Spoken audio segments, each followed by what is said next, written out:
I've worn my hair in lots of different ways. Lots. Okay.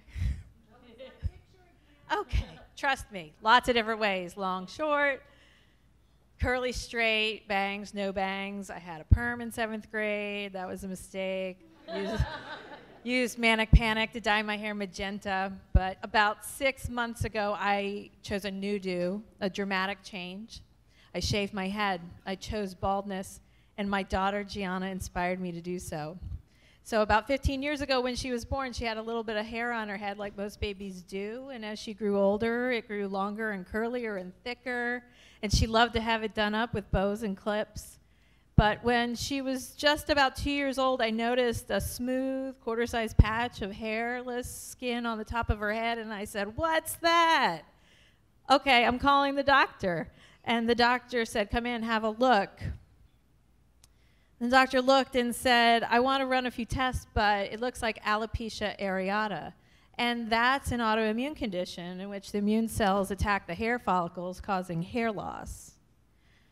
So as we waited for test results, then we saw the dermatologist, then we tried a treatment. Gianna's hair continued to fall out. The medicine wasn't working, and the dermatologist wasn't surprised because, as he said, we still haven't figured out a way to get hair to grow back yet. Within 3 months, we couldn't hide her bald spots with pigtails and bows anymore. In fact, she had more bald spots than hairy spots. So we buzzed it all off. And within another 3 months, all of her hair fell out, including her eyebrows and her eyelashes. So there she was, at 2.5 years old, with no hair. And there we were, left to parent her through this. How would we prepare her for preschool? How would we prepare preschool for her? They say the major effects of alopecia are emotional. And that's what support groups are for. The Children's Alopecia Project is one. And when we found out they were having a conference called Alopecia Palooza in Philadelphia, we went. And it had an impact on Gianna immediately. This little girl actually wore that hat more days than not for a whole year. And when she walked into the registration table staffed by 3 bald women, she took off her hat as if to say, "Hey, I'm like you and you're like me." And our involvement in alopecia events over the years have helped me as well. Hearing insights from other parents gave me some idea of what Gianna might experience, and it gave me a stronger sense of how to parent her through this. For example, I learned to let the adults in her life know about her alopecia ahead of time. So schools and coaches and camp directors all got a letter from me. And as she grew older, she took on more of that responsibility for herself, deciding when and how and to whom she would share her hair story. In the support groups, we heard stories about bullying and teasing and isolation that kids with alopecia can experience. And fortunately, Gianna's been spared most of those horrible things and had very supportive schools and classmates and teams and neighbors. Still, for as long as Gianna's had alopecia, I have wanted it to be just as normal for girls to not have hair as it is for them to wear eyeglasses or write with their left hands. I didn't like how many people stared, and I didn't even want her to have a hair story to tell.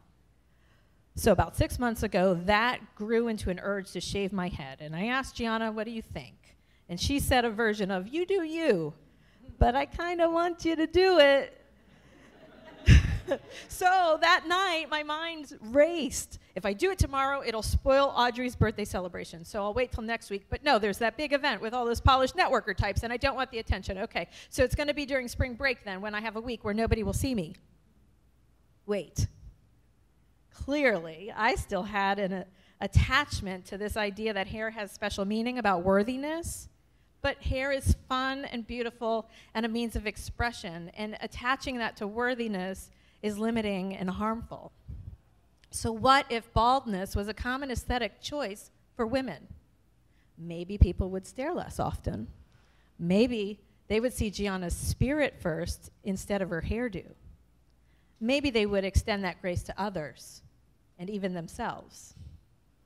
But more than that, Gianna wore hats and scarves to school. She left the house for 10 years covered up until last year in 8th grade, the first day of school, she made a deliberate choice to go uncovered.